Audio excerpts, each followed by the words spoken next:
नमस्कार.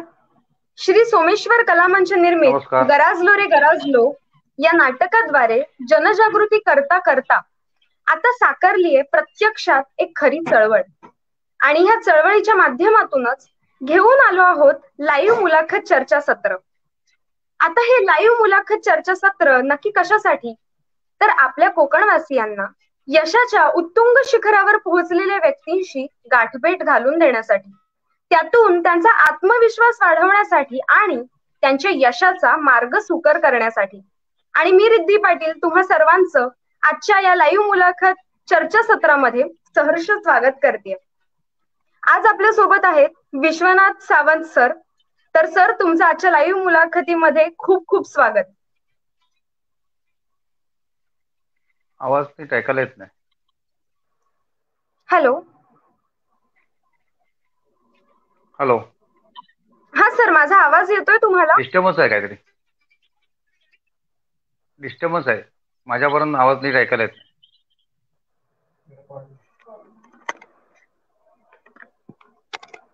हॅलो. हा sir. Hello.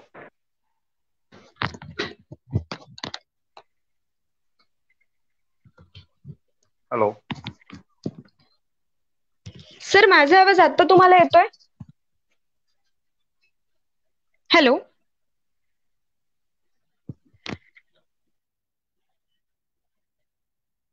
माफ करा, काही तांत्रिक अडचणींमुळे सर आपल्याला इथे दिसत नाहीयेत.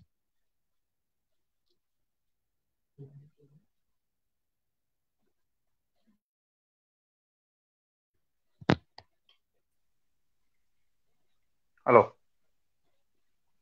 हॅलो. माझा आवाज तुमच्यापर्यंत पोहोचतोय?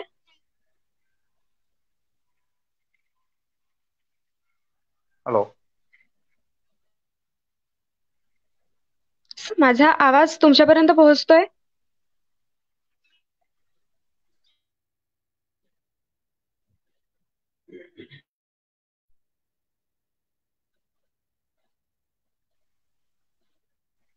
हॅलो सर, माझा आवाज येतोय? हा, बोला. आता येतोय. बोला. बोला आता बोला. आवाज येतोय ना? Okay sir. तर येस सगळ्यात येस. पहिले या लाईव्ह मुलाखत चर्चासत्रामध्ये मी तुमचं स्वागत करतेय सर. धन्यवाद. सर, कणकवली तालुक्यातील नाटाळ हे तुमचं गाव. बरोबर. ग्रामविकास मंडळ नाटाळचे अध्यक्ष तुम्ही आहात.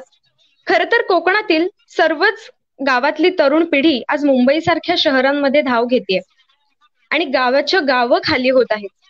असं तुम्हाला कधी आणि का वाटलं की आपलं गाव हे पुन्हा एकदा भरलं पाहिजे?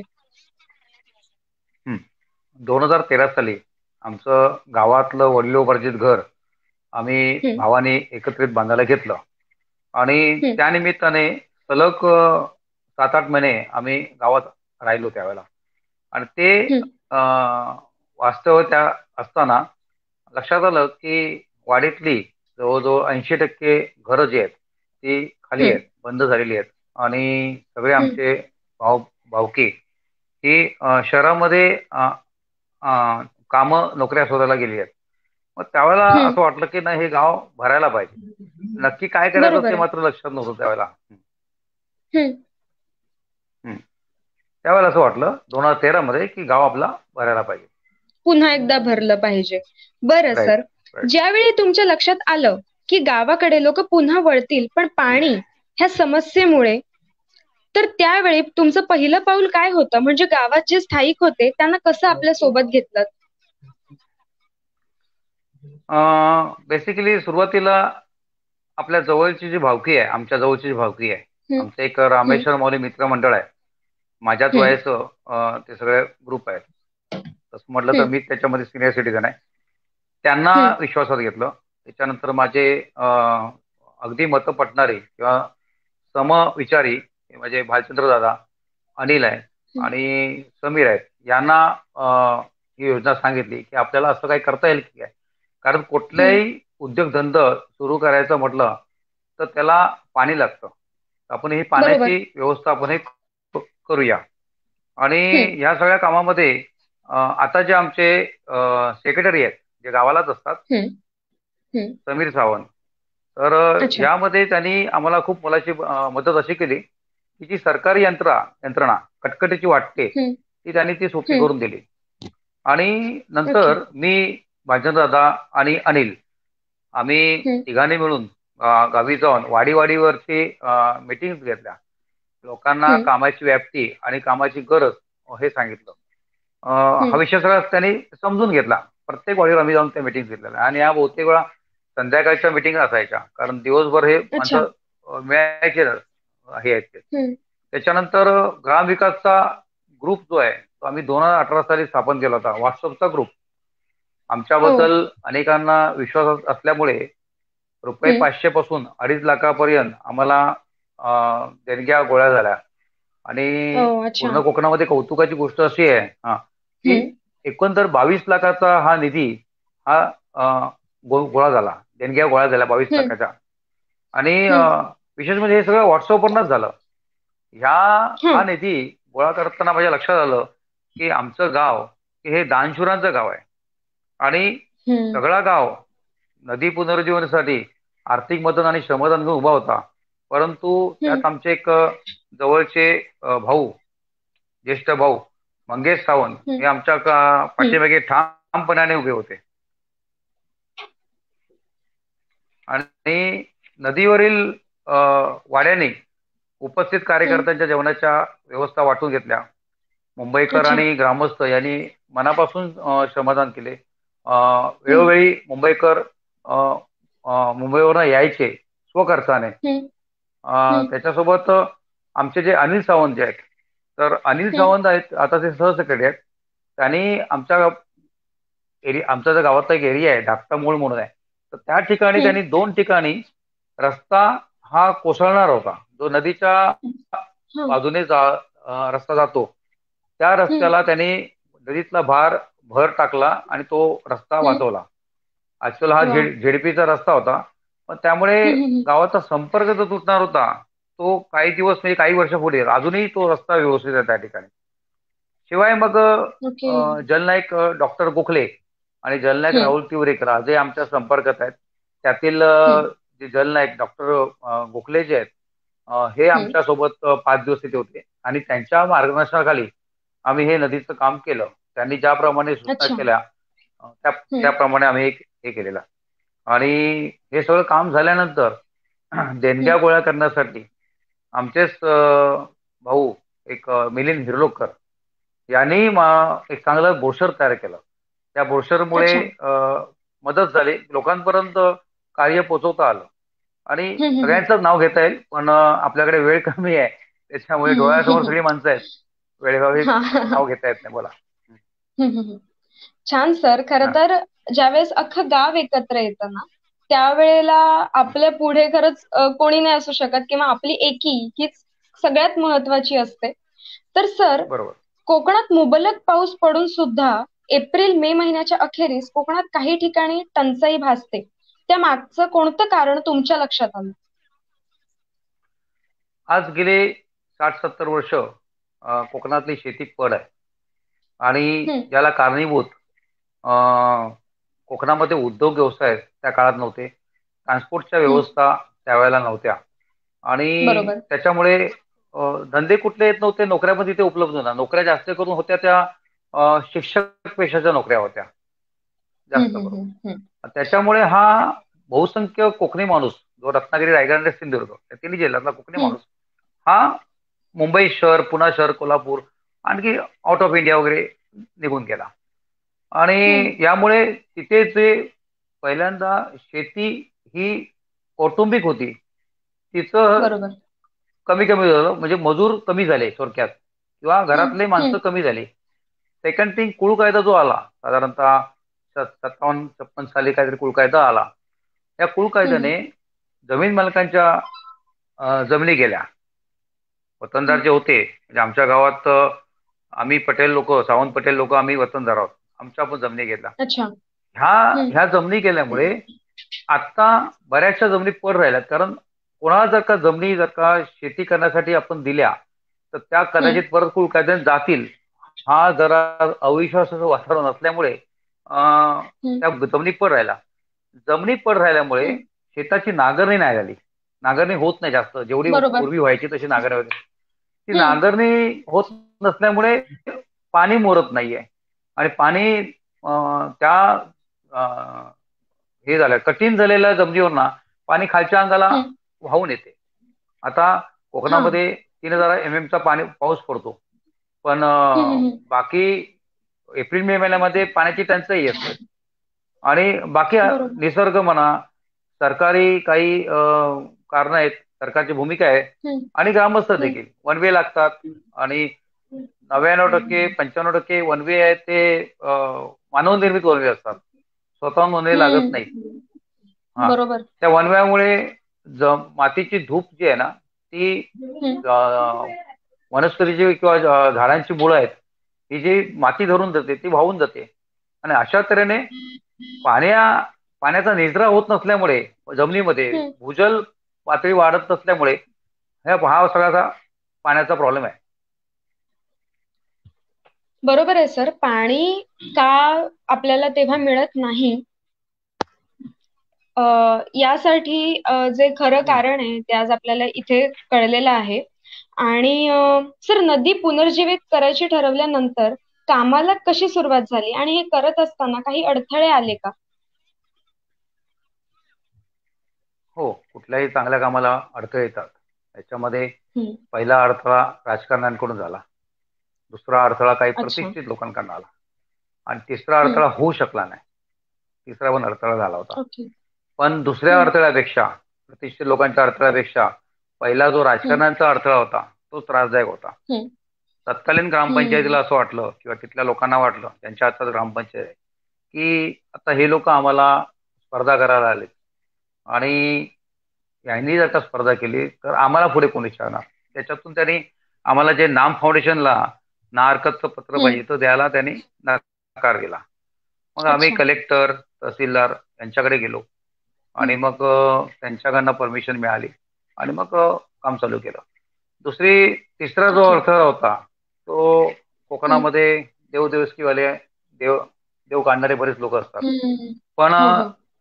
हे काम सुरू करणं 2018च्या एप्रिलमध्ये, काम ऍक्च्युअली फेब्रुवारी चालू झालं काम, एप्रिलमध्ये पोकलेन आला हम्म. 15 एप्रिलला. पण 2017 पासून आमच्या गावात एक अंधश्रद्धेच्या विरुद्ध एक मोहीम चालू झाली. आणि हम्म. त्याच्यामध्ये देवाच्या नावावर अडथळे निर्माण करणारी जी लोक होती, म्हणजे स्पष्ट बोलतो मी, हम्म. हे हम्म. आमच्या कोकणामध्ये हो, सगळ्या हो. ठिकाणी होतं. हा, हा, बरोबर आहे की सर. देवाच्या नावावर अडथळा, हा, मग ते त्यांचा अडथळा, त्यामुळे तिथे स्टॉप झाला. अगोदरच त्यांचा आम्ही हम्म. अंधश्रद्धाच्या विरुद्ध आम्ही काम केलं होतं त्यावेळेला. असे अडथळे आले, पण ओके. त्या सगळ्या गोष्टीत ना ही 12 किलोमीटरची नदी आमची हम्म. पुनर्जीवित झाली. बरोबर सर. आपल्याला अडथळे येतातच, पण अडथळ्यावर मात करून पुढे जाणं हेच एका यशस्वी व्यक्तीचं लक्षण असतं, आणि ते तुम्ही केलं. सर, काही काळानंतर तुम्ही नाम फाउंडेशन या संस्थेशी तुमचा संपर्क झाला, म्हणजेच नाना पाटेकर सरांशी तुमचा संपर्क झाला. त्यानंतर कार्याला गती कशी काय मिळाली? बेसिकली नाना पाटेकर म्हणजे माझा वैयक्तिक अगदी तरुणपणाचा हिरो. तर हम्म. त्यांचं आता नाम फाउंडेशन आणि पाणी फाउंडेशन, आमिर खान दोघांचं नाव हा, ऐकून हा. होतो. हम्म. पण आम्ही ज्यावेळेला ह्याची सगळी चर्चा केली, मग त्यावेळेला माझे दुसरे 2 भाऊ आहेत, जे दोघे राजापूरला आहेत. तर हम्म. नितीन आणि बाळा म्हणून. तर त्यांचे ते अच्छा. कॉन्ट्रॅक्टर आहे. मग त्यांच्याशी आम्ही बोलणं चालू केलं, की बाबा हम्म. बुलडोझर कसा मिळेल भाड्याने, पोकलेन कशी मिळतील, जेसीबी कशी मिळतील. पोकलेन तर मला हे काम चालू करताना पोकलेन कसा असतो हे माहिती नव्हतं. माझ्या लक्षातच येत नव्हतं की अच्छा. पोकलेन कसा आहे. पण हम्म. त्याची कोटेशन काढली, कोल्हापूरवरनं वगैरे कोटेशन हम्म. काढली. साधारणतः ओ. 35 लाख रुपये एवढा खर्च येईल असा अंदाज काढला, की हम्म. कसं आहे. तर माझा एक मित्र आहे, राजीव परुळेकर म्हणून. तर ओके. त्या राजीव परुळेकरांचं, नानांचं ओळख होती. आमच्या सिंधुदुर्ग जिल्ह्यामध्ये विजयदुर्ग किल्ला आहे, तिथे यांचं गाव राजीव परुळेकरांचं. त्यांनी त्यावेळेला हम्म. विजयदुर्ग महोत्सव साजरा केला होता, म्हणजे विजयदुर्गचा वाढदिवस साजरा केला होता. तर त्यावेळेला हम्म. नाना हम्म. पाटेकर त्यावेळेला आले, ती ओळख होती. मग त्यांनी हम्म. त्यांनी सांगितलं, तू तू नामला का कॉन्टॅक्ट करत नाही. आणि मग त्यांनी मला नंबर दिला नानांचा. पण नानांशी बोलायचं म्हणजे भयंकर प्रकरण, एवढ्या मोठ्या माणसाशी बोलायचं. तर मग त्यावेळेला मग मी एक मेसेज टाईप केला. हा. हम्म, तर मेसेज टाईप केला. मग तो मेसेज टाईप करून मग मी भालचंद्र दादा, अनिल, समीर या सगळ्यांना दाखवला. त्यातली भाषा वगैरे हम्म, योग्य शब्द त्यातले हा. घातले. आणि तो मग त्यांना मग पाठवला. आणि हम्म, कौतुकाची गोष्ट अशी, नाना पाटेकरांनी आपल्या माणसांना सांगितलं. मग पुण्यावरनं हम्म, गणेश सर, गणेश थोरात आहेत, त्यांचा फोन आला. हम्म, आणि आमचे खजिनदार सावंत आहे, राजीव सावंत, यांच्या दोघांचा एक हम्म, अर्ध्या तासाच्या अंतरात मला फोन आला. मग त्यांच्याशी वगैरे ओके. बोललो. आणि मग हम्म, तातडीने गणेश थोरात नदीचं काम बघायला मग नाटळमध्ये आले. आणि मग त्यांना ते हम्म, काम दाखवलं सगळं. तो पण आमच्या मिटिंग वगैरे चालूच होत्या वाडीवाडीमध्ये. मग त्यांनी त्याच हम्म, वेळेला सांगितलं की आम्ही तुम्हाला एक पोकलेन देऊ. त्यावेळेला ओके. साधारणतः एक 8.5 किलोमीटरचं नदीचं काम होतं. त्यावेळेला आम्ही हम्म, 8.5 किलोमीटरचं नदीचं काम करणार होतो. मग त्याने एक पोकलेन जाहीर केला. नंतर मग नानांशी संपर्क आला. नानांचा स्वतः फोन आला. स्वतः त्यांनी फोन हम्म, केला. आणि मग त्यांनी अजून एक पोकलेन द्यायचा कबूल केलं. कारण एप्रिल ओके. महिन्यात ते पोकलेन देणार होते. आणि हम्म, अ, जून जून फर्स्टला अगोदर ते काम हम्म, संपवायचं होतं. त्या 15 ओके. दिवसामध्ये, सॉरी, दीड महिन्यामध्ये हे एवढं काम हम्म, करूच. मग त्या नानाने सांगितलं अजून तुला एक बुकलेन देतो. ठीक आहे म्हटलं. हम्म, आणि 2 बुकलेन अशा तऱ्हेने आले. आणि हम्म, नंतर मग नाना पाटेकर स्वतः ज्या वेळेला ओपनिंगसाठी गावामध्ये आले, हम्म, त्यावेळेला त्यांना त्यांच्याबरोबर गप्पा मारताना मग त्यांनी अजून एक बुकलेन कबूल केला. अशा तऱ्हेने नानासाहेबांनी आम्हाला 3 ओके. पोकलेन दिले. या 3 तीन दिले, पोकलेनमुळे हा. आमचं काम जलद गतीने. हो. आणि जो ठरलेला हम्म, दिवस होता त्या दिवसाला ते ना काम संपलं. कारण नंतर 7 तारखेपासून पाऊस चालू होतो, असं होतं. तर बरोबर. नाम फाउंडेशन तर्फे पोकलेन, त्यांनी आम्हाला पोकलेनची व्यवस्था केली. आणि गावातर्फे गावातले जे काय पैसा जमा केला, देणगी जमा केली हम्म, गावाल्याने, हम्म, त्याच्यातून डिझेल आणि डंपर असा मेळ घालून हे काम पूर्ण झाले. हम्म, नाना पाटेकरांनी नातवडला भेट देऊन आमच्या सर्व कार्यकर्त्यांचा उत्साह वाढवला. आणि नाम फाउंडेशनने या सर्व कामात फार मोलाची मदत केली. त्यांचे तर मनापासून आभार आहे. आणि कोकणात जर कोणास नाम फाउंडेशन करता, नदी पुनर्जीवित करता मदत हवी असेल हम्म, तर मला जरूर संपर्क साधा. मी त्यांना कुठले पेपर्स लागतात नाम फाउंडेशनला, आणि हम्म, त्यांची गाठ घालून दे. सेकंड थिंग, बरेच रत्नागिरी आणि सिंधुदुर्ग जिल्ह्यातली बरीच मंडळी आमच्या गावी येऊन गेलेली आहेत, की हम्म, हम्म, ज्यांना काम करायचं होतं आपापल्या गावामध्ये, ते येऊन गेले. त्यांना मार्गदर्शन केलं आणि त्यांना नाम फाउंडेशन पर्यंत हे केलं, सोडलेलं आहे आम्ही. हम्म. हम्म. खरंच छान सर. कारण कुठल्याही गोष्टीपर्यंत पोहोचवण्यासाठी आपल्याला तो मार्ग आधी मिळावा लागतो आणि मग त्या मार्गावरून आपल्याला सहज पुढे चालता येतं आणि तो मार्ग तुम्हाला मिळाला. आणि आता इथे तुम्ही जो उल्लेख केलात की जर नाम फाउंडेशन पर्यंत पोहोचायचं असेल तर नक्कीच कोणीही असतील ज्यांना याची हो. गरज असेल तर नक्कीच त्यांनी तुमच्याशी संपर्क साधावा असं गरजलो रे गरजलोच्या माध्यमातून मी लोकांना आवाहन करेन. सर, बरं. खरं तर या कामासाठी गावाने एकजूट दाखवली म्हणूनच हे काम पूर्णत्वास पोहोचलं. तुम्हाला या कामासाठी गावकऱ्यांचा कशा प्रकारे हातभार लागला? तसं म्हटलं तर कोकणामधलं हे अशा तऱ्हेचं 12 किलोमीटरचं काम कठीण काम होतं. हम्म, नानाने जो पोकलेन खरंच दिला सर. होता, तिसरा पोकलेन. हा, तिसरा पोकलेन हम्म, जो नानाने दिला, त्याच्यामुळे आम्ही अजून 3.5 किलोमीटरचं काम केलं, म्हणजे एकूण 12 किलोमीटरचं काम केलं. हम्म, तर हम्म, गावाने गावाने आमची ओळख नसताना, कारण हम्म, कुठलाही माणूस हा वाडीपुरता मर्यादित असतो. फार फार कमी माणसं असतात ती पूर्ण गावाशी मर्यादित गावाशी संपर्कात येतात. पण आपण बरोबर. सगळेजण वाडीपुरते मर्यादित असतो. पण हम्म, आमची ओळख नसताना देखील सगळ्या गावाने, नुसत्या एका वाडीने नाही, दुसऱ्या वाडीने नाही, सगळ्या गावाने 22 लाख रुपये आम्हाला अ, जमा करून आमच्यावर विश्वास दाखवला. एक पहिली फार हम्म, मोठी गोष्ट आहे. आणि विशेषतः कोकणात ज्या ठिकाणी देवस्थानं देवळं बांधायला करोडो रुपये काढतात, तर त्या ठिकाणी हम्म, जर का चांगली माणसं जर का असतील आणि विश्वास जर का असेल, तर 22 लाख हम्म, काय 1 करोड रुपये देखील लोक द्यायला तयार असतात. फक्त आपण त्याप्रमाणे नक्कीच. हम्म, तिथे काम केलं पाहिजे. त्याशिवाय बरोबर. मग स्थानिक पत्रकारांनी देखील वेगवेगळ्या बातम्यांद्वारे नाटळचं हे काम बाहेरच्या जगापर्यंत पोहोचवलं. विशेषतः मगाशी म्हटलं त्याप्रमाणे अ, मुंबईकर आणि हम्म, बडोद्यात देखील आमची काही हे आहेत, ग्रामस्थ आहेत, हम्म, हम्म, पुणेकर आहेत. ही सगळी लोक आपापल्या वेळेप्रमाणे रजा काढून गावात येऊन श्रमदान करायची. पैसे तर दिलेच होते पण हम्म, श्रमदान पण करायचे. त्यातले काही इंजिनियर पण हम्म. होते. म्हणजे खूप चांगली माणसं अच्छा. पण आली. चांगली सगळी चांगलीच हम्म, होती. हा, आता अनेकांची नावं सगळी तसे डोळ्यासमोर आहेत.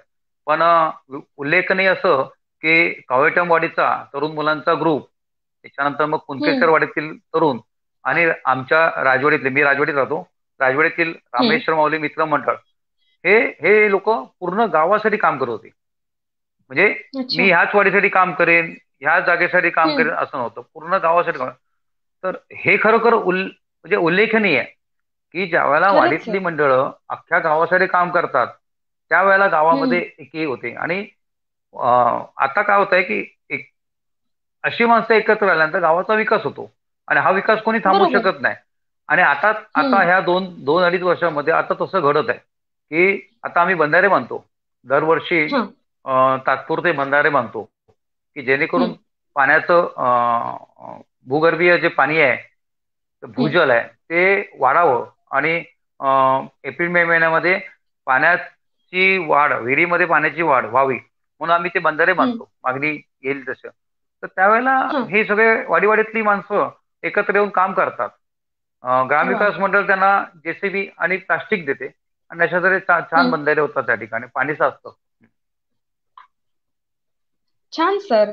खरंच आहे, गावातील लोकांनी हम्म. गावाच्या विकासासाठी एकत्र आलंच पाहिजे, कारण अर्थात एकीचं बळच सगळ्यात मोठं असतं. सर, गावातील विकासासाठी गावातील लोक ज्या वेळेला एकत्र येतात तेव्हाच ती एकजूट होते. आणि हाच आमच्या चळवळीचा सुद्धा एक महत्वाचा मुद्दा आहे. तर या विषयावर तुम्ही काय सांगा? बेसिकली संपूर्ण कोकणवासियांमध्ये प्रचंड हम्म. ऊर्जा आहे आणि बरीच खरंच कामं आहे. हे एकत्र आले तरच करू शकतात. फक्त एकत्र येणे फार महत्वाचं आहे. हम्म. आमच्या 2011च्या सेन्सेस प्रमाणे नाटळची हम्म. लोकसंख्या 3213 आहे. दोन हजार ओके. अठरा मध्ये ज्यावेळेला आम्ही हे काम चालू केलं, मी हम्म. एक लिस्ट काढली की विरोधक कोण आहेत आणि सोबत कोण आहेत. तर हम्म. 3213 ही 2011ची लोकसंख्या आहे. आता 2020 मध्ये हम्म. ही लोकसंख्या किमान 1000ने वाढलेली आहे. ह्याच्यामध्ये ह्या संपूर्ण हम्म. गावामध्ये माझ्या लिस्टमध्ये 27 जणच चांगल्या कामाला आडवे येणार आहेत. चांगल्या कामाला आडवे हम्म. येणारे फक्त 27 जण आहेत. गाव जर का एकत्र जर का आला ना, हे 27 जण काही करू शकत नाहीत. हे आडवे हम्म. येणारे आडवे येणारी माणसं जी आहेत ती गावागावात असतात, नुसतं कोकणात नाही, पश्चिम महाराष्ट्रात पण आहेत. हो. तर गावातल्याने सगळीकडेच असतात. हा, हो, कोकणवासियांनी जर का आपल्या गावात एकत्र येऊन हे हे आडवे येणारे शोधले ना, तर हम्म. काही अवघड नाही कुठलंही काम करायला. आणि आज जे गाव करेल ते राव करू शकत नाही. हा, कामं कामं हम्म. केले तर गावात चांगली कामं होऊ शकतात. हो. लोक जसे मंदिरासाठी तसे सामाजिक कार्यासाठी देखील चांगल्या जी माणसं चांगली आहेत त्याच्या आता लोक पैसे हम्म. देतात. हे आमच्या गावामध्ये जे काय झालं त्याच्यावरनं लक्षात येतं. त्याशिवाय आम्ही हम्म. मगाशीच म्हटलं की नाठळ बंधारे बांधून भूजल वाढवायचा आम्ही प्रयत्न करतो. त्यामुळे हम्म. जनावरांना पाणी मिळते. शिवाय विहिरींना देखील एप्रिल मे महिन्यामध्ये पाण्याचा स्तर वाढलेला असतो. गावात हम्म. जुने नवे जे वाद होतात झालेले आहेत, तर ते वाद हम्म. मिटवण्यासाठी पूर्वी पंच असायचे. आता हे पंच हा प्रकार निघून गेला किंवा कोण ह्या वादात पडत नाही. हम्म. ग्रामविकास मंडळ बरोबर आहे. हे वाद सोडवण्यासाठी प्रयत्न करते. त्यामुळे हम्म. अशा प्रकारची जर कामं जर का इतर कोकण गावामध्ये केली तर गावातल्या जे ग्रामस्थ आहेत, गावकरी आहेत, त्यांना हम्म. त्यांच्याबद्दल आपुलकी वाटेल आणि वाटते. आता माझा तर स्वतःचा अनुभव आहे. ओके. हम्म. सर, हा. तुम्ही म्हणता की मतदान कार्ड गावात करून घेवा. उगाच उंटावरून शेळ्या हाकू नका. गावचा खराच भला करूचा असत तर मतदान गावात नेवा. याबद्दल तुम्ही काय सांगाल? माझं मतदान करतो मी 2013 साली ज्यावेळेला मी घर बांधत होतो त्याच वेळेला त्यावेळेला एक इलेक्शन चालू होतं. त्या इलेक्शनच्या वेळेला मला मतदान कार्ड गावात नेण्याची व्यवस्था झाली आणि माझं कार्ड त्याच वेळेला गावात नेलं. याचा एक फायदा असा होतो की आपण ग्रामसभा ज्या होतात, एकूण वर्षामध्ये 4 ग्रामसभा होतात सरकारी नियमानुसार. या ग्रामसभेमध्ये आपले मुद्दे आणि आपली मतं आणि आपल्या मागण्या ह्या आपण मांडू शकतो. आपल्याकडे जर का मतदान कार्ड नसतील तर स्थानिक तुझं मतदान कार्ड नाही ना, मग तू बोलायचं नाही. हा, तू बसू शकशील पण तुला बोलता येणार नाही. ही जी गोष्टी होते त्याच्यासाठी तो अधिकार दिला जात नाही.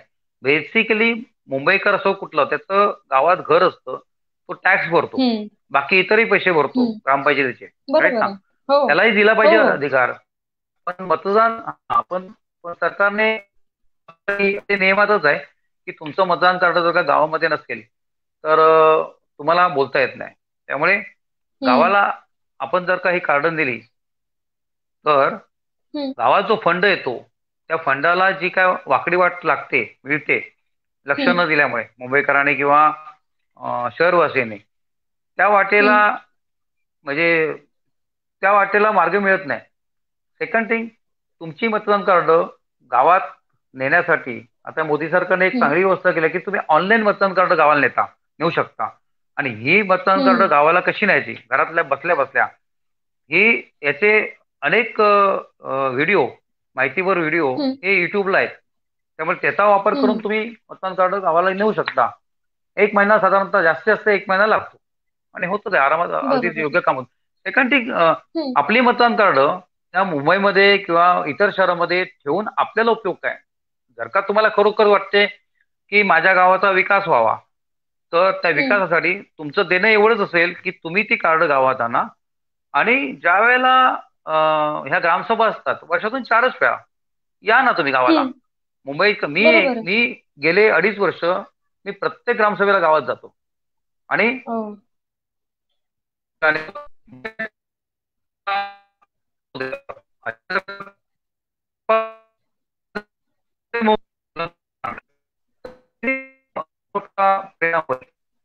गावच्या विकासावर चांगला परिणाम होईल.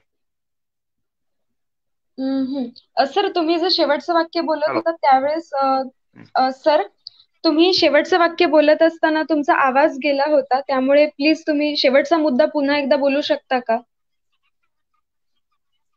हो. की तुम्ही वर्षातून 4 वेळा गावी जाता ग्रामपंचायतीच्या सभेसाठी. हो, असेच मुंबईतले ग्रामस्थ आहेत, त्यांनी जर का मतदान कार्ड गावात घेऊन गेले तर त्याचा एक फायदा असा होतो की तिथले जे राजकारणी आहेत, सदस्य आहेत, त्यांच्यावर एक दबाव येतो की कोणतरी आम्हाला विचारणारे या ठिकाणी आलेले आहेत. सेकंड थिंग, बरोबर आहे, मुंबईतलं कार्ड किंवा कुठल्याही शहरातलं कार्ड गावात नेण्यासाठी फार सोपी गोष्ट आहे की ऑनलाईन ते करता येतं. आणि ऑनलाईन ते करता येतं. याच्या व्हिडिओ तुम्हाला युट्यूबवर सहज मिळतात. ते वापरून तुम्ही मतदान कार्ड हे गावाला घेऊन जावा असं माझं म्हणणं आहे. नक्कीच सर. आणि गावाच्या विकासासाठी किंवा गावात ज्या काही सोयी सुविधा नाही आहेत त्या पुन्हा तिथे आणण्यासाठी प्रत्येक व्यक्तीने हा विचार केलाच पाहिजे आणि त्यानुसार त्यांची पावलं सुद्धा टाकली पाहिजेत. सर, मुंबईतील चाकरमानी आणि गावातला गावकरी यांचं गणित एक करू देण्यासाठी चळवळ, या चळवळीच्या मुद्द्यावर तुम्ही काय सांगाल?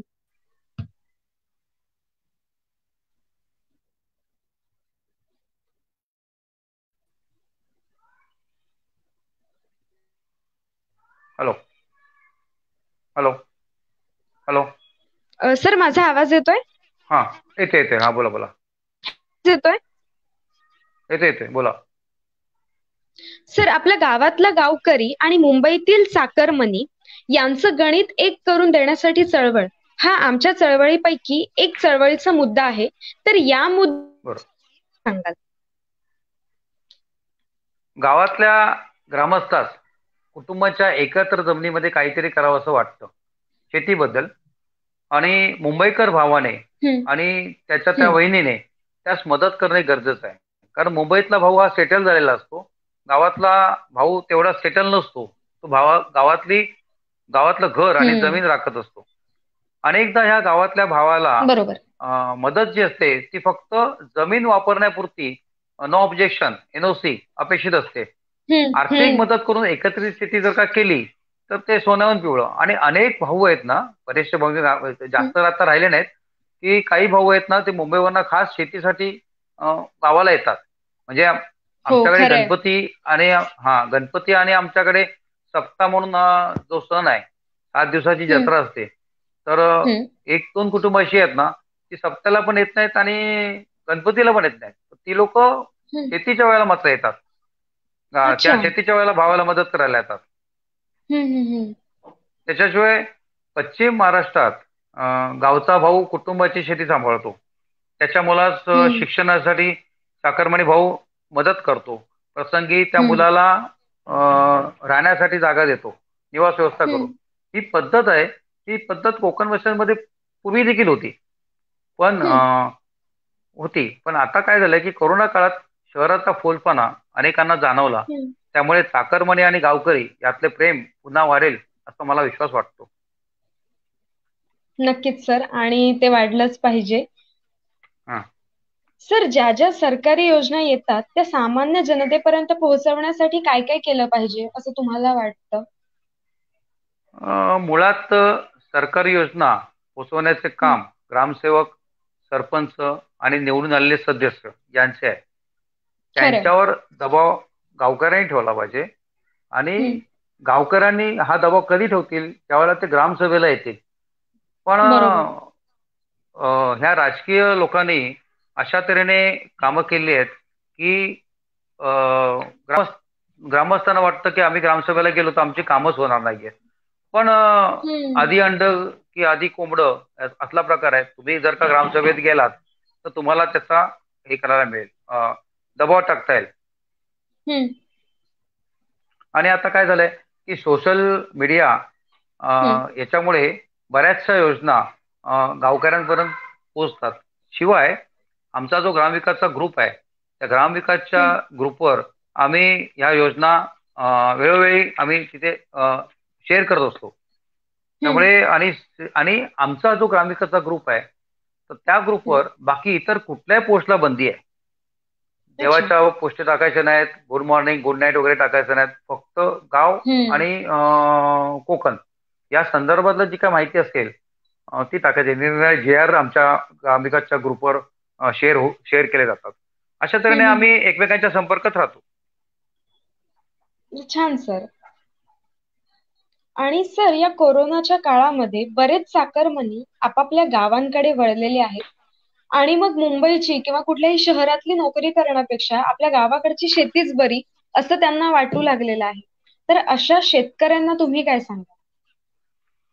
हो, हे फार महत्वाचं आहे की आता हम्म. कोरोनामुळे गावातली शेती यावेळेला बऱ्याच जे आले होते, एप्रिल मार्च 22 तारखेपासून कोरोनाचं लॉकडाऊन चालू झालं.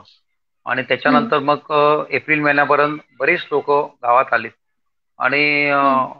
त्यांना त्या पावसाळ्यात राहावंच लागलं. काही लोकांनी हो. काजू लावले, काही लोकांनी शेतीमध्ये समजा 3 किलो किंवा 2 किलो जर का बियाणं पेरत असतील तर त्यांनी ह्या वेळेला डबल हम्म. बियाणे पेरले, कारण मुंबईत ना त्यांचे हा. भाऊ आले होते. अशा तऱ्हेने हम्म. शेतीवर बऱ्याच लोकांनी लक्ष केंद्रित केलं. पण मला असं बरोबर. वाटतं की हम्म. गावाची स्वतःची अवजारांची बँक असणं गरजेचं आहे. म्हणजे जी शेतकऱ्यांना जी अवजारं लागतात, हम्म. पॉवर टिलर हम्म. असेल म्हणा किंवा गवत हम्म. कापण्याचं मशीन असेल, आणखी कुदळ हम्म. फावडी असेल, काही काही जे का असेल, तर ह्याची स्वतःची बँक असणं गरजेचं आहे. आणि ही ही जी अवजार आहेत ही आपण जशी पुस्तकं जशी आपण भाड्याने देतो तशी त्याप्रमाणे भाड्याने दिली गेली पाहिजेत. हम्म. त्याच्याशिवाय हम्म. हम्म. सोबत सोबत एकत्र येऊन सहकारी शेती करणे गरजेचं आहे. शेती बरोबर. एकत्र येऊन केली तर ती हम्म. कमर्शियल होईल, नुकसानीची रिस्क कमी होते. शिवाय मोठ्या बरोबर. प्रमाणात हा व्यवसाय करता येतो. प्रत्येकाच्या वकुबाप्रमाणे काम करता म्हणजे सोपवता येईल, म्हणजे प्रत्येकाच्या. पूर्वी काय होतं की कुटुंब मोठी होती, त्यामुळे शेती हम्म. करणं सोपं जात होतं. आता कुटुंब छोटी बरोबर. झाली आहेत. म्हणजे आता तुम्ही बघाल की आपल्या आजूबाजूस 2 मुलं किंवा 1 मुलंच असतो. त्यामुळे हम्म. एका कुटुंबाची शेती आज जरी 50 एकर जरी असेल किंवा 100 एकर जरी असेल, पण ते अशक्य नाही. आणि पूर्वी ह्या ज्या शेती व्हायच्या, मोठ्या शेती व्हायच्या, म्हणजे 50-50, 100 एकरच्या शेती किंवा 5-10 एकरच्या शेती व्हायच्या, त्याला हम्म. कारणीभूत घरामधली असलेली कुटुंबाची संख्या मोठी असल्यामुळे ते व्हायचं. आता हम्म. आणि प्रत्येक माणूस हा त्या शेतीवर अवलंबून होता. त्यामुळे अडचण नाही जाणवायची. आता काय झालंय की प्रत्येक माणूस हा बहुसंख्येने, आता मगाशी तुम्हाला म्हटलं की हम्म. 80% लोक शहरामध्ये गेले आहेत, 20% फक्त गावात बरोबर. राहिलेले आहेत. तर हो. 80% जे लोक गेले आहेत, ते प्रत्येक कुटुंब जे आहे ना, ते गावामध्ये जे एक कुटुंब होतं, ते हम्म. शहरामध्ये गेल्यानंतर वेगवेगळ्या खोल्या झाल्या, वेगळे ब्लॉक झालेत. हो. बरोबर. तर त्याच्यामुळे प्रत्येक आता समजा 5 भाऊ आहेत, प्रत्येक जण हम्म. कमवायला लागले. त्यामुळे ते आता ते ती नोकऱ्या सोडून तशा गावाला येऊ शकत नाही. पण बरोबर आहे. गावातली ज्या लोकांकडे म्हणजे हम्म. आपला प्रत्येक गाव जो आहे, हम्म. खेडं जे आहे, हे 12 बलुतेदारांनी तयार झालेलं आहे. तर बरोबर आहे. काही लोकांकडे जमीन आहे, काही लोकांकडे हम्म. पैसा आहे पण जमीन नाही, म्हणजे काही लोकांकडे जमीन हम्म. आहे पण पैसा नाही. तर ह्याचा कुठेतरी एकत्र मेळ आणून जर का खरंय. सहकार शेती म्हणजे फार्मर प्रोड्युसर कंपनी जर का स्थापन केलं, तर हम्म. सरकारी जी मदत मिळते किंवा नाबार्ड सारखी जी हम्म. बँक आहे, ही बँक हम्म. करोडोची मदत देते कर्ज रूपाने, कमी हा हा. व्याजाने वगैरे. हम्म. हे घटक सगळे म्हणजे ज्याच्याकडे जमीन आहे आणि ज्याच्याकडे पैसा आहे, अशाने एकत्र हे घटक येऊन जर का शेतीमध्ये वेगवेगळे प्रयोग केले, तर गावाचं हम्म. भविष्य नक्कीच उज्ज्वल आहे. आता आधुनिक शेतीमध्ये हम्म. काही असे प्रकार येतात. तर हे या प्रकाराकडे आपण लक्ष दिलं पाहिजे. म्हणजे एकत्र होण्याचं काय होतं, एखाद्या कुटुंबाकडे पैसा पण हम्म. असेल आणि जमीन पण असेल, पण योग्य माणसं मिळत नाहीत तिथे लक्ष द्यायला. तर माझ्या बरोबर. मते आधुनिक शेतीमध्ये काही प्रकार येतात ते अशा तऱ्हेने की भांडवल गोळा करणे, जमीन हम्म. लागवड योग्य करणे, हम्म. जागतिक आणि देशातील व्यापाराचा अभ्यास करून कोणते पीक घेणं फायदेशीर आहे याचा निर्णय घेणे, हम्म. मजुरांची व्यवस्था करणे, म्हणजे मजूर लागणारच आहेत, आणि कोणत्या बरोबर. शेतीस कोणती अवजारं लागतील याचं नियोजन हम्म. करणे, अनेक तुकड्यामध्ये जी विभागलेली शेती आहे ती हम्म. एकत्रित करून त्याचा एक नकाशा तयार करणे. आमच्याकडे एका सातबाऱ्यामध्ये 12-12, 15-15 नावं असतात. तर ते हम्म. एकत्रित करणं फार गरजेचं असतं. त्याच्यानंतर बरोबर मग आहे. आपण कमर्शियल शेती करणार, तर मग आपल्याला गोदाम हम्म. लागणार. मग हो. माल राज्यात, देशात, देशाबाहेर विकायचा याचा निर्णय घेण्यासाठी जगातील बाजारपेठांवर आपल्याला लक्ष द्यावं लागणार. ट्रान्सपोर्टसाठी वाहनाची हम्म. व्यवस्था, उदाहरणार्थ ट्रक लागणार आहेत, मालगाडी आहे, विमान आहेत, यांची व्यवस्था करणे आणि इतर कामे. आणि ही हम्म. सर्व कामं जी आहेत ती 4-5 लोकांना शक्य नाहीये. याच्यासाठी हम्म. समूह लागणार. समूह शेती, सहकार शेती हा त्याच्यावरचा एक चांगला उपाय आहे. बदललेल्या नवीन शेती कायद्यांचा जर का आपण योग्य वापर केला, तर मला असं वाटतं कोकणातल्या शेतकऱ्यांकडे नाशिकच्या शेतकऱ्याप्रमाणेच मर्सिडीज गाड्या पण येऊ शकतील असा माझा विश्वास आहे. सेकंड थिंग नक्कीच नक्कीच. सेकंड थिंग कसं होतं की शेतातून जे उत्पादित होणारं रॉ फूड आहे किंवा रॉ गुड आहे, त्याचं जर का फिनिश गुड जर का केलं, तर तो एक वेगळा उपक्रम होऊ शकतो. हम्म. कुठल्याही रॉ हम्म. गुड पासून फिनिश गुड केलं तर त्याचं उत्पन्न जास्त येतं. म्हणजे धरून चला की हम्म. भात आहे, भात केला तर हा. भात नुसता विकला तर त्याची किंमत कमी येते, पण त्याचा तांदूळ बरोबर. केला तर त्याची किंमत जास्त येते. भाताचे जर हम्म. का पोहे केले त्याची किंमत जास्त येते. जास्त आहे. पोह्यापासून चिवडा हम्म. केला तर त्याची किंमत त्याची जास्त येते, अजून जास्त येते. हम्म. अजून जास्त येते. म्हणजे तुम्ही जसं जसं रॉ रॉ गुड पासून फिनिश गुडचं पर्यंत जाता, तसं हम्म. तसं तुमची किंमत वाढत जाते. म्हणजे बरोबर आहे. त्याच्यासाठी परत फॅक्टरी होऊ शकते. आणि गावात बचत गट आहेत. आता आमच्या गावात मला वाटतं 40च्या वरती बचत गट आहेत. हो. अच्छा. त्या बचत गटांना ही मदत मिळू शकते. हल्ली काय झालंय हम्म. की मुंबईत म्हणजे मी आता राहतो ठाण्यामध्ये, ठाण्यात देखील बचत गट आहेत, हम्म. गावात देखील बचत गट आहेत. पण बरेचसे बचत गट हे बचत गट स्थापन करण्याचा जो सरकारचा उद्देश होता तो बाजूला राहिलाय. आणि बहुतेक बचत गट हे सावकारी करतात हम्म. असं आहे. तर ते बचत गट किमान कामाला लागतील, कारण मार्केटिंग नुसतं शेती उत्पन्न घेऊन शेती उत्पन्न घेऊन हे नाहीये, पण त्या शेती उत्पादनापासून पुढचं मार्केटिंग फार फार गरजेचं आहे. त्याला सगळ्यांचं डोकं चालणार नाही, काही विशिष्ट डोके लागतात. त्यासाठी ग्रुप लागणार, 15-20 लोकांचा ग्रुप लागतो त्याला, असं आहे. हो, खरंय सर, खूप छान माहिती देताय आणि मुळात तुमचा या सगळ्या विषयांवरचा सखोल अभ्यास इथे दिसून येत आहे की किती छोट्या छोट्या गोष्टींचा तुम्ही इथे विचार केलेला आहे आणि फक्त गावाच्या विकासासाठी. म्हणजे कोकणाकडे पुन्हा एकदा एवढ्या प्रमाणात शेती होणं गरजेचं आहे. आणि इथे अजून एक तुम्ही संकल्पना मांडलीत जी खूप आवडली की अवजारांची बँक असावी. ही खरंच खूप छान संकल्पना आहे आणि प्रत्येक गावातील लोकांनी याचा विचार करावा, जेणेकरून जे कोणी गरीब शेतकरी असतील म्हणा किंवा ज्यांच्याकडे तेवढं सामान घेण्यासाठी पैसे नसतील तर ते अशा प्रकारे अवजार तिथून त्या बँकेतून घेऊन स्वतःची शेती नक्कीच करू शकतात आणि पुन्हा एकदा कोकण हिरवळीकडे नेऊ शकतात, वळवू शकतात. तर सर, श्री सोमेश्वर कला मंच निर्मित गराजलो रे गराजलो या नाटकाद्वारे जनजागृती करता करता आता प्रत्यक्षात आम्ही एक चळवळ सुरू केलेली आहे. तर या चळवळीविषयी तुम्ही काय सांगाल आणि ही चळवळ घराघरात पोहोचणं गरजेचं आहे का? हो, नक्कीच. कोणत्याही चळवळी समाजात शांतपणे यावं म्हणून सुरू होतात. 1990चा समाज आणि आता 2020चा समाज याच्यामध्ये जवळजवळ 30 वर्षाचं अंतर आहे. त्यामुळे फरक पण आहे. 1990च्या समाजाची गरज वेगळी होती आणि 2020च्या समाजाची गरज वेगळी आहे. त्यामुळे 1990च्या माणसाने 2020ला आपल्या गोष्टी जर का राबवण्याचा प्रयत्न केला तर मग ते चुकीचं ठरतं आणि म्हणून ते जनरेशन गॅप तयार होते. दोघांची गरज वेगळी आहे. या उणीवावर उपाय शोधण्यासाठी समाजात चळवळी सुरू होतात. तिथे जरा थोडेसे वाद होतात, कारण एखादी गोष्ट बदलायची म्हटली तर तिथे वादच होतात. पण चळवळी ह्या सुरूच असतात. चळवळी ह्या जगाच्या अंतापर्यंत सुरूच राहणार आहेत. घरातलो रे घरातलो ही चळवळ काही गावांपर्यंत न थांबता सोशल मीडियाचा योग्य उपयोग करून घराघरात पोहोचत आहे. अनेक गावातील लोकांनी केलेल्या चळवळी इतरांपर्यंत पोहोचवण्याचं तुमचं हे काम खूपच चांगलं आहे. जे चांगले असतं ते निरंतर टिकतं. हो, खरंच धन्यवाद सर. आणि जास्तीत जास्त लोकांनी या चळवळीत सामील व्हावं यासाठी तुम्ही लोकांना काय आवाहन कराल आणि त्याचबरोबर तुम्ही या चळवळीला कशा प्रकारे हातभार लावू शकता? अर्थात लोकांनी या चळवळीत पूर्णपणे सामील होणं गरजेचं आहे आणि अशी सामील होण्याचे आम्ही ग्रामविकास मंडळातर्फे आम्ही लोकांना तसं आवाहन करतोय आणि करूच. आमच्या श्री सोमेश्वर कला मंच आणि टीमला ग्रामविकास तर्फे भावी वाटचालीस हार्दिक शुभेच्छा. आणि मला आपल्या मंचावर तुम्ही बोलवलं ते पण एक चळवळीचा भाग आहे. त्यामुळे लोकांपर्यंत लोकांपर्यंत जे तुम्ही विषय जे मांडतात ते लोकांपर्यंत वेगवेगळ्या स्तरावरचे विषय जे पोचणार त्याच्यातून नक्कीच लोकांना देखील वाटेल की ह्या गोष्टी माझ्या गावात पण होणे गरजेचं आहे. हो, खरंच आहे सर. आमचा मूळचा जो उद्देश आहे तो हाच आहे की मुलाखतीद्वारे हे जे लोकांचे वेगवेगळे विचार असतात आणि ते खरंच बाकी लोकांनी स्वतःच्या अंगीकृत करण्यासारखेच असतात, म्हणूनच आम्ही लाईव्ह मुलाखत चर्चासत्र घेतो आणि मग लोकांना त्यातून प्रेरणा देतो.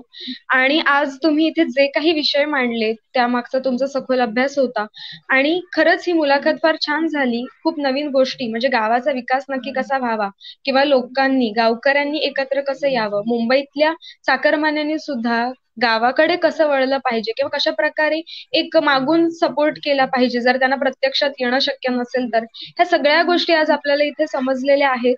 आणि सर, तुम्ही तुमचा एवढा अमूल्य वेळ आम्हाला दिलात आणि आमच्या या चर्चासत्रामध्ये सहभागी झालात त्याबद्दल गराजलो रे गराजलो टीमच्या वतीने मी तुमचे खूप खूप आभार मानते. आणि प्रेक्षकांना मला सांगायला आवडेल की गराजलो रे गराजलो नावाचं एक युट्यूब चॅनल सुद्धा सुरू केलेलं आहे.